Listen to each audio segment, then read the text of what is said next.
একটি দল নির্বাচন বানচালের ষড়যন্ত্র করছে বলে অভিযোগ করলেন ঢাকা ১৬ আসনের ধানের শীষের প্রার্থী আমিনুল হক।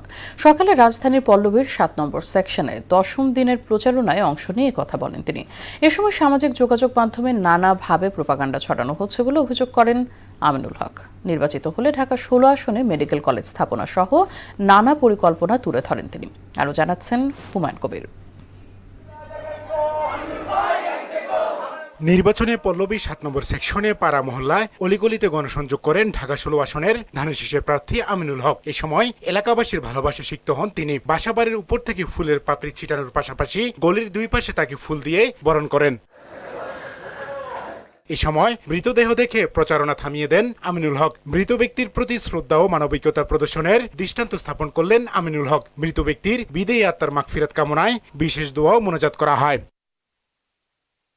তার মতো এমন মানবিক প্রার্থী পেয়ে খুশি ঢাকা ১৬ আসনের বাসিন্দারা। ১৬ আসনে ওনার মতো ব্যক্তি পেয়ে আমরা খুবই গর্বিত এবং আনন্দিত। ওনার জন্য দোয়া চাই, আমিনুল ভাই ভালো লোক, জয়ের মালা তারই হোক। ১২ তারিখে এটার প্রতিফলন ঘটবে ইনশাআল্লাহ, এবং আমিনুল হক সাহেব আমাদের এই এলাকায় বিপুল ভোটে বিজয়ী হবে, এটা আমরা আশাবাদী। ইনশাআল্লাহ মানুষ সদল বলে ভোট দিতে যাবে এবং বিএনপির পক্ষে ভোট দেবে। সবাই একসাথে আসি, ইনশাআল্লাহ আমিনুল ভাই বিশাল ভোটে পাশ করবে। এলাকার উন্নয়নে আমিনুল হকের বিকল্প কেউ নেই বলেও জানান তারা। আমিনুল ভাই এই এলাকায় ভোটারদের কাছে সবচেয়ে বেশি জনপ্রিয় এবং ঢাকার মধ্যে সবচেয়ে উনি বেশি ভোট পেয়ে উনি জয় নিশ্চিত করবেন ইনশাল্লাহ। এলাকার উন্নয়নে মাদক সন্ত্রাস চাঁদাবাজের বিরুদ্ধে উনি ব্যাপক ভূমিকা রাখছে, আগামী দিনে রাখবে ইনশাল্লাহ। আমরা খুবই আশাবাদী, ইনশাল্লাহ আমাদের ভবিষ্যৎ পথ চলা খুব সুগম হবে, সফল হবে এবং সুন্দর হবে। পরে গণমাধ্যম কর্মীদের সাথে কথা বলেন ঢাকা ১৬ আসনের ধানের শীষের প্রার্থী আমিনুল হক। অভিযোগ করেন একটি দল নির্বাচন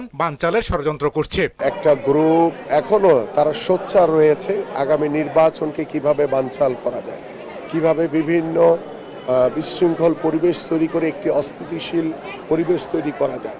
এদের বিষয়ে আমরা সতর্ক রয়েছি যে আমার দেশের জনগণ সেটা অবশ্যই বিচার বিশ্লেষণ করবে এবং আমরা বাংলাদেশ জাতীয়তাবাদী দল আমরা সত্যের পথে রয়েছি, ন্যায়ের পথে রয়েছি, গণতন্ত্রের পথে রয়েছি। এ সময় তার প্রতিদ্বন্দ্বী জামাতের প্রার্থীর বিরুদ্ধে ভোটারদের এনআইডি কার্ড সংগ্রহের অভিযোগ তোলেন। আমি তাদের কাছে আহ্বান করব যে আপনারা এই ধরনের ষড়যন্ত্র, এই ধরনের ভোট জাল করার যে চিন্তা ভাবনা নিয়ে এনআইডি কার্ড নিচ্ছেন, টাকা দিয়ে আপনার ভোট কেনার চেষ্টা করছেন, এগুলি থেকে দূরে সরে এসে জনগণের প্রতি আস্থা রাখেন, কারণ জনগণই সকল পরিবর্তন করতে পারে। নির্বাচিত হতে পারলে এলাকায় মেডিকেল কলেজ তৈরি সহ নানা পরিকল্পনার কথা তুলে ধরেন ঢাকা ১৬ আসনের ধানের শীষের কাণ্ডারি। আমি চাই আল্লাহ যদি কবুল করে এই এলাকার সবার আগে একটি মেডিকেল কলেজ এবং সরকারি হাসপাতাল নির্মাণ হোক। হুমায়ুন কবির, মোহনা সংবাদ, ঢাকা।